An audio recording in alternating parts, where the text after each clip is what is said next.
Maka kembali lagi bersama kami di DG Finansial. Kali ini kita akan membahas tentang Bank OCBC NISP atau saham NISP. Nah, ini presiden direkturnya ada Parwati Sujaudaja, kemudian ada direktur finance yaitu Hartati. Nama kantor mereka ada di Jalan Prof. Dr. Satrio, Kau 25 di Jakarta. Untuk laporan kali ini, sebenarnya kemarin Bank OCBC katanya itu pertumbuhan labanya itu paling tinggi ya. Dan nanti kita lihat gimana kinerja saat ini. Walaupun saat ini kami lihat beberapa bank yang kinerjanya agak sedikit menurun ya. Nah, ini kita lihat dulu gimana dengan kinerjanya. Apakah mereka berhasil mencetak laba yang cukup banyak atau enggak. Ini kalau kita lihat nilainya itu dia jutaan, nilai jutaan tapi betul itu dia rupiah. Jadi nanti dikait saja dengan 1 juta rupiah. Kasnya dari 972 miliaran sekarang menjadi 1,2 triliunan. Oke, dia meningkat. Kemudian penumpang pada bank lain dan Bank Indonesia dia meningkat juga. Obligasi pemerintah tampaknya dia menurunnya, di mana dari 38 triliunan sekarang menjadi 32 triliunan. Nah, ini efek ada juga efek pun meningkat. Efek ini kita lihat taruh di mana ya, apakah saham atau obligasi atau gimana. Pinjaman yang diberikan pun meningkat juga. Dan sekarang total asetnya dari 249 triliunan sekarang menjadi 281 triliunan. Dari segi aset mereka memang kalah dengan Bank Mandiri dan Bank BCA, tapi kita lihat gimana dengan kinerjanya. Simpanan nasabah kita lihat. Nah, ini yang pihak berhasil dia berkurang, tetapi yang pihak ketiga dia meningkat. Yang penting itu yang pihak ketiga ya menurut kami ya. 54 triliunan sekarang menjadi 59 triliunan. Yang tabungan pun meningkat 45 menjadi 54 triliunan. Simpanan dari bank lain, nah ini bank lain agak kecil, tapi yang penting yang nasabah ya. Interbank call money meningkat juga. Ini semua kalau kita lihat ini rata-rata mengalami peningkatan. Walaupun sebenarnya kayak gak gitu banyak sih presentasinya. Dan total liabilitasnya dari 212 triliunan sekarang menjadi 240 triliunan. Nah, semakin meningkat liabilitas dari sebuah bank itu maka akan menjadi semakin baik. Ekuitasnya juga meningkat, berarti masih oke ya. 37 menjadi 40 triliunan, ini kurang lebih meningkat sekitar 10%-an. Nah, ini masih oke menurut kami.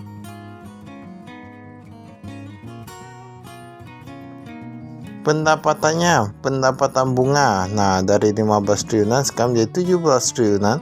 Pendapatan syariah pun meningkat, tapi beban bunga meningkat juga. Ujung-ujungnya pendapatan bunga dan syariah bersih sekitar 11 triliunan. Tapi itu belum labanya. Nah, ini laba operasionalnya dari 5,1 triliunan sekarang menjadi 5,7 triliunan. Nah, ini kita lihat dia bebannya itu dia meningkat.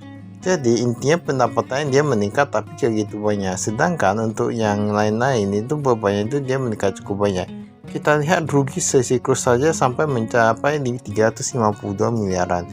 Nah, ini dia memang labanya meningkat tapi meningkat sedikit saja. Nah, memang tahu sendiri ya, mungkin untuk yang tahun 2024 kinerja bank agak sedikit menurunnya. Makanya kita lihat beberapa harga saham dari bank itu sendiri itu mengalami penurunan. Penerimaan pendapatan syariah. Nah, penerimaan bunga. Jadi sebenarnya kalau menurut kami ya, bank itu dia dalam jangka panjang tetap mendapatkan keuntungan.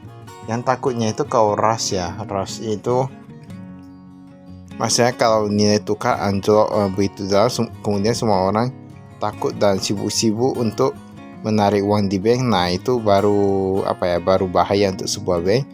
Ataupun hutangnya itu ternyata terlalu banyak. Nah, bunga yang perlu dibayarkan terlalu banyak, itu baru bahaya untuk sebuah banknya. Tapi kalau misalnya keadaan masih normal itu oke-oke aja. Ini kita lihat yang ATM dia meningkat, ini sangat bagus nih. ATM cukup berguna. Kantor cabang pembantu dia meningkat juga 144 menjadi 153. Berarti ini kalau kita lihat di sini ini masih berkembang ya. Ini masih berkembang. Ini menurut kami ini masih oke ya. Mengapa? Paling yang perlu ditingkatkan mungkin aplikasinya. Jadi banyak kayak gini, memang aplikasi itu penting. Aplikasi yang dimana seluruh orang bisa menjangkau dengan gampang dan mudah itu penting. Tapi yang perlu kita lihat juga untuk yang visinya itu penting juga, karena Kalau ada aplikasi dan ternyata saat ini kita tahu sendiri Indonesia masih banyak menggunakan cash. Nah, kalau susah tariknya kan sama aja ya. Apalagi di daerah-daerah. Nah, ini kita lihat ada direktur-direkturnya nggak gitu banyak berubah.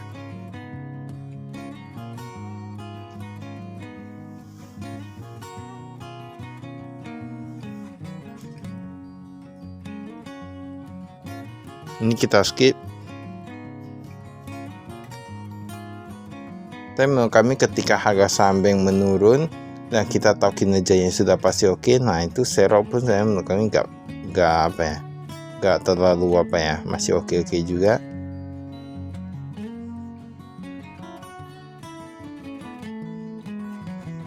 Jadi kalau penurunan harga saham bukan berarti perusahaan itu tidak bagus.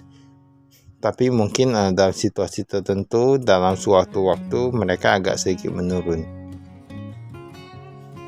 Walaupun memang ada juga perusahaan yang outperform ya tiap tahun labanya mereka cukup drastis. Seperti kemarin kami lihat seperti kayak Ades, kayak kayak Avian, kayak gitu-gitu ya. Atau perusahaan air minum rata-rata dia outperform sih menurut kami. Kasnya dari 972 miliar menjadi 1,2 triliunan, kemudian FFF panen wajar, laba rugi dan lain-lain. Ini komitmen dan kontingensi, ada fasilitas pinjaman semuanya, invocable letter of credit yang masih berjalan. Nah, bank garansi yang diberikan, fasilitas pinjaman. Ini manajemen risiko keuangan. Jadi sebenarnya menurut kami ya, ini kita lihat dulu. Nah, kasnya itu dia yang paling banyak itu ada di Jawa dan Bali. Kenapa kayak gitu ya? Tapi mereka soalnya main Jakarta pusat industri sih, mungkin makanya selalu dia lebih besar daripada yang lainnya. Yang kedua selalu Sumatera Utara. Nah, namanya kota terbesar pertama, kedua dan lain gitu kan ada di di Jawa, baru yang berikutnya itu ada di Sumatera ya, di kota Medan.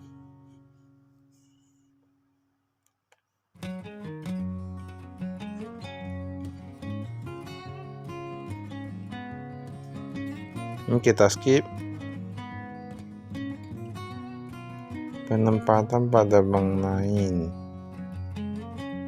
Ini Bank Mega, Bank of New York ada juga. Sebenarnya bank itu yang penting itu kita lihatnya itu dia cuman liabilitas ya. Nah, ini kita lihat ini ada sekuritas rupiah Bank Indonesia juga. Dia yang penting itu dia peningkatan liabilitasnya, lalu peningkatan labanya. Nah, lalu kemudian kita lihat utangnya itu, bunganya itu apakah sangat besar atau enggak. Itu aja sih yang penting. Yang lain itu kayak gitu Dasar mata uang dan jenis suku Bank Indonesia. Nah, ini ada peringkat-peringkatnya nih. Ini bisa lihat di sini ya. Jadi kayak obligasi, dan itu ada peringkatnya. PT PLN ratingnya A3, AAA. Nah, Indosat AAA juga. Ini Indosat bahkan AAA ya. Padahal kayaknya kemarin kami lihat kayak utangnya cukup banyak, tapi ini AAA juga. Obligasi pemerintah ini kita lihat cukup wajar menilai pendapatan komprehensif, kepemilikan langsung, kemudian tidak langsung, wajar menilai laba rugi, rupiah, mata uang asing. Nah, ini banyak mereka yang jatuh temponya itu ini yang rupiah itu mereka pilih jangka panjang ya. Nah, tapi ada juga yang jangka pendek, yang dolar juga. Yang dolar kayaknya lebih ke jangka pendek. Pinjaman yang diberikan, nah ini yang penting nih. Pinjaman yang diberikan ini yang rupiah ini dia meningkat, kemudian yang dolar meningkat. Tapi yang dolar itu kayak gitu banyak.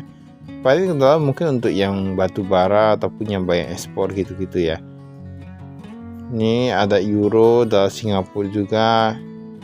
Pokoknya yang meningkat itu kebanyakan yang rupiah ya menurut kami. Pinjaman yang diberikan berdasarkan sektor ekonomi. Nah, lebih baik yang pinjam duit itu yang dibayar di bidang industri, dia meningkatnya. Nah, kedua itu ada di bidang perdagangan. industri dan perdagangan, apakah mereka sedang kesulitan atau enggak? Nah, kalian tahu ya.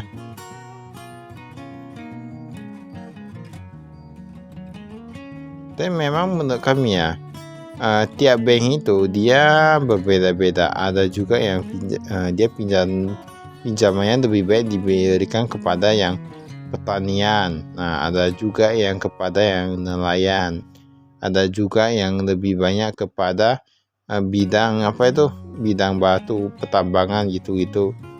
Nah, ini berdasarkan jatuh tempo kita lihat itu yang paling banyak itu yang jangka panjangnya. Tapi itu yang rupiah. Mata uang asing 2-5 tahun.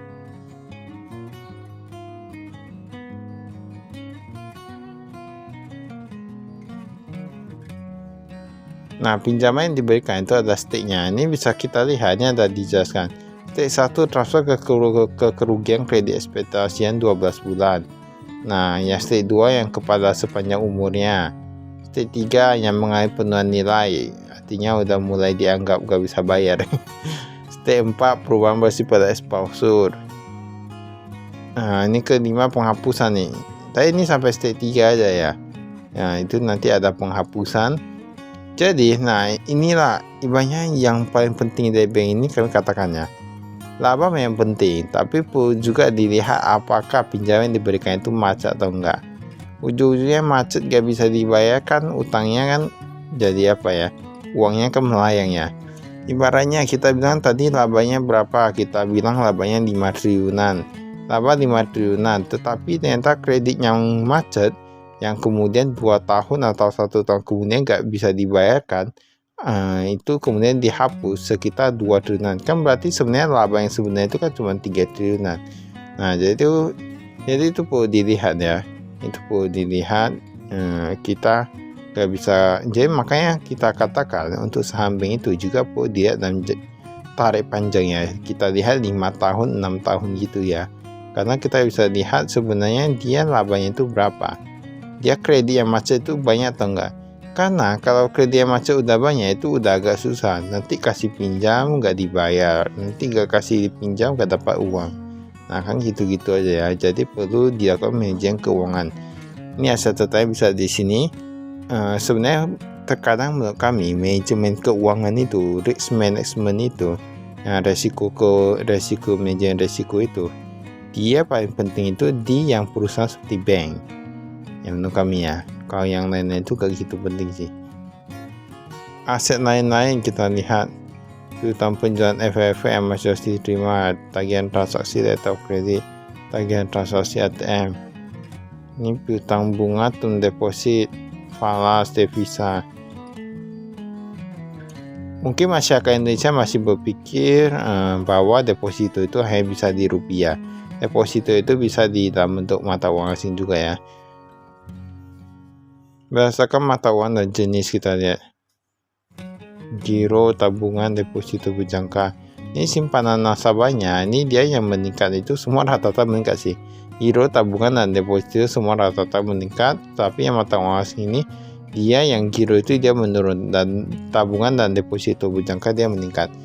Nah, jika kita di sini kayak tabungan yang mata uang asing ini semakin banyak ya. Mengapa semua orang rata-rata sudah mulai beralih kepada tabungan dan deposito mata uang asing? Ini menjadi pertanyaan, apakah akan menjadi tren atau gimana?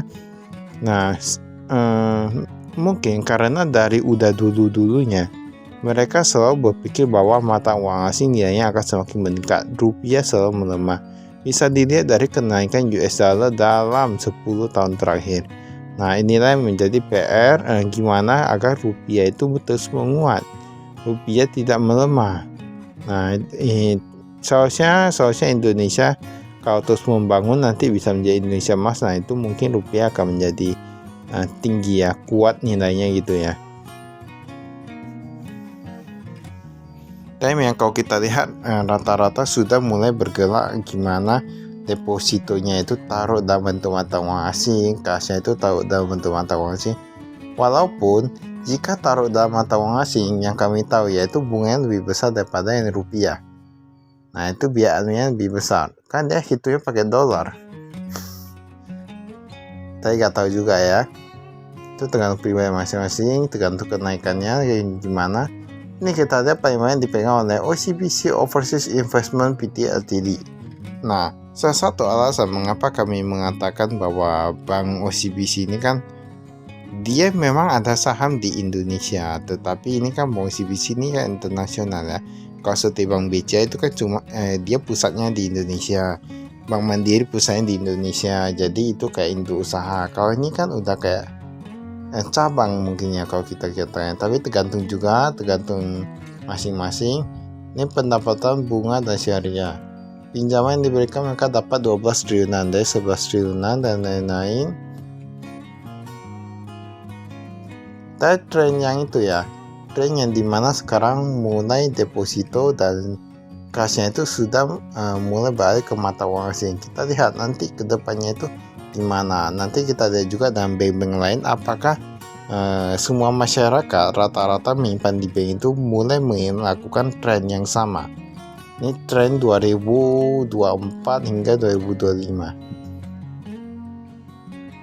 Baiklah, kita lihat dulu nih bunga. Baiklah, itu saya ada kami sekian dan terima kasih. Saya investasi.